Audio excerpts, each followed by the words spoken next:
Hello, welcome to Lemon Studios, where we talk anything and everything entertainment. I'm, of course, the Lemon himself, Zeke Lemon, and this is my review for Moana 2. But before we get into that, let's get the house clean out of the way, shall we? I'm going to leave a like, comment below, let me know your thoughts on Moana 2, and of course, hit that subscribe button as it helps me grow into my YouTube career. I would greatly appreciate it. Now, all out of the way, let's get to the review, shall we? So, Moana 2, the sequel to the most streamed movie of all time.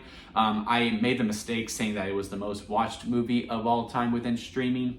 And someone corrected me on my immediate reaction on TikTok saying, no, Titanic is, wherever you got your information was from wrong. I meant within the streaming world, the most minutes watched was Moana. But yeah, it's the sequel to that. This movie's going to do very, very well, regardless of whether I like the movie or not, or whether critics in general like the movie or not, or whether audience liked it or not, because they're going to pay to go see it. Because again, the first one was so special, and that was such a phenomenon.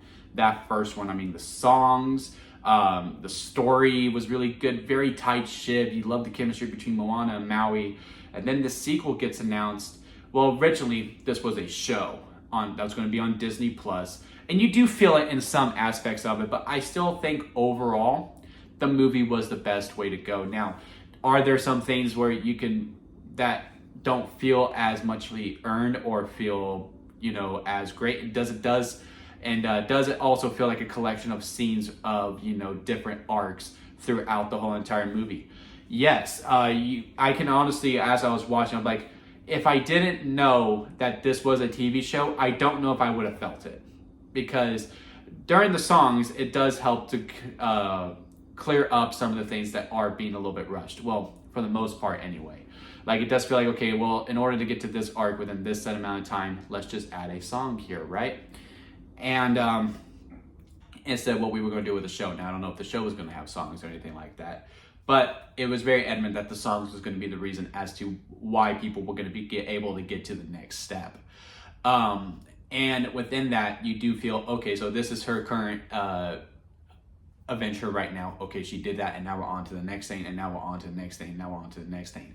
We also have these other characters that are in this movie. She has 3 people that go on the crew, because Moana's going on this big quest to find an island that's going to connect all the islands to bring her people together from far and wide, to bring them all over and bring everyone together, within harmony, right?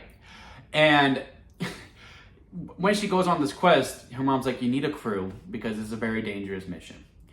And I'm like, okay, yeah, that makes sense. This time you need a crew and all that stuff. And the reason why they did that was because Maui and Moana are going to be actually pretty far apart for a big portion of this movie. Like, by the time they get together, we're about to enter the 3rd act. So they get the crew together. She does her recruiting. And, when they introduce these characters, they seem fun. And then they get on the road. And as they are going on the waves, but you know what I mean.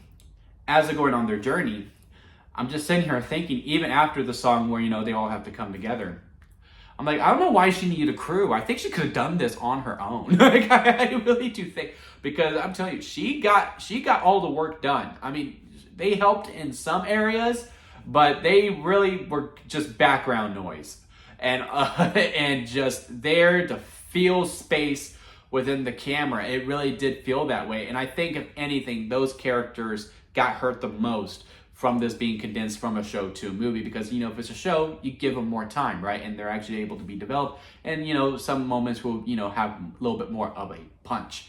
But this got condensed, and it was like, okay, what are the main focus? It's Maui and Moana. And that's who we're going to focus on. And there's this other coconut character that's like, okay, toys. And because, that coconut also gets a lot of work done. And, it is really cool to see. I'm just like, but, it's obviously for toys purposes, which is nothing wrong. You got to get your money back any way you can. But even though, yes, the background characters are like kind of just there, that's not really the most disappointing thing about it. It's also not that the story is just not as good as the first one. It's that the songs, you really feel the absence of Lin-Manuel Miranda. Because I'm sure everyone had the same feeling, right?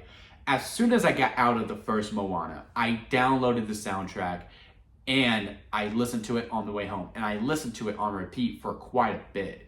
I did not have that urge whatsoever coming out of Moana 2. Honestly, I don't really remember how any of the songs really go. And also in a lot of ways, within two in particular, there's the Moana solo song where, she realizes she has to go on her journey, right?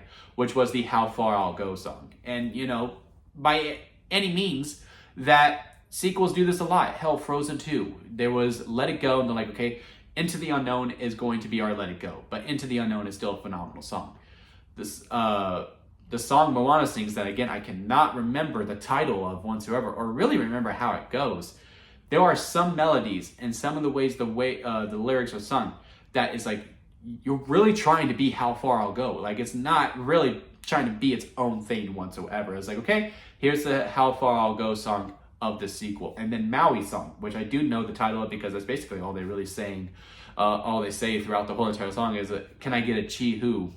Which, by any means, the tempo and the lyrics are very different from the first one.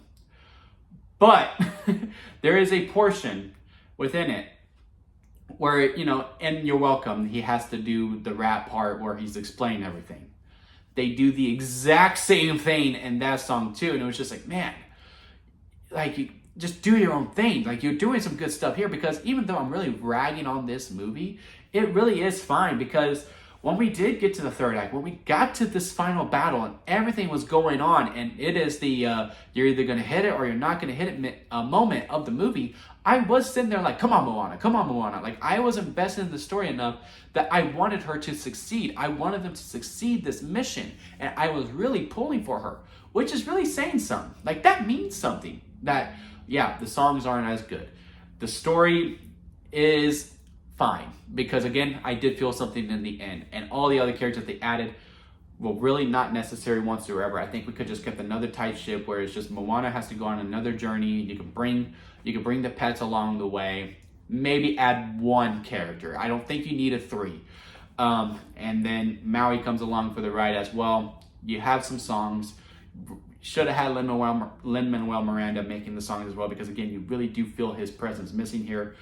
The movie is just fine. It's not Moana 1. And maybe it was unfair for us to give it those expectations, but we do live in a day and age where if Disney is going to put a sequel on the big screen, it usually delivers pretty well. And I think out of like all those sequels, we have Cars 2, the Toy Story quadrilogy, Inside Out 2, all these other sequels that we got, this is probably at the bottom tier of the theater sequels that Disney has put out. This is still significantly better than all of the VHS ones that went directly to VOD when they were first doing these sequels.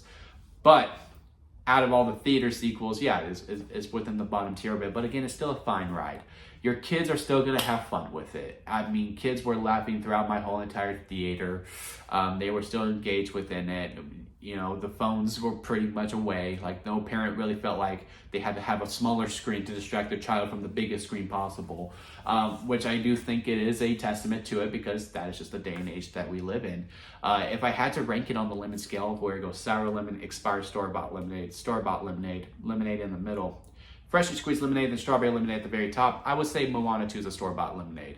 Because if you're a musical, your songs have to really deliver, and I think that's the main thing that this movie just didn't deliver on. But yeah, let me know what y'all think about it down in the comment section. Leave a like if you made it this far. I do greatly appreciate it. Hit that subscribe button, as we have tons of content heading your way here very shortly, and I hope you stick around for the ride. And until next time, guys, I'll see you here at Lemon Studios.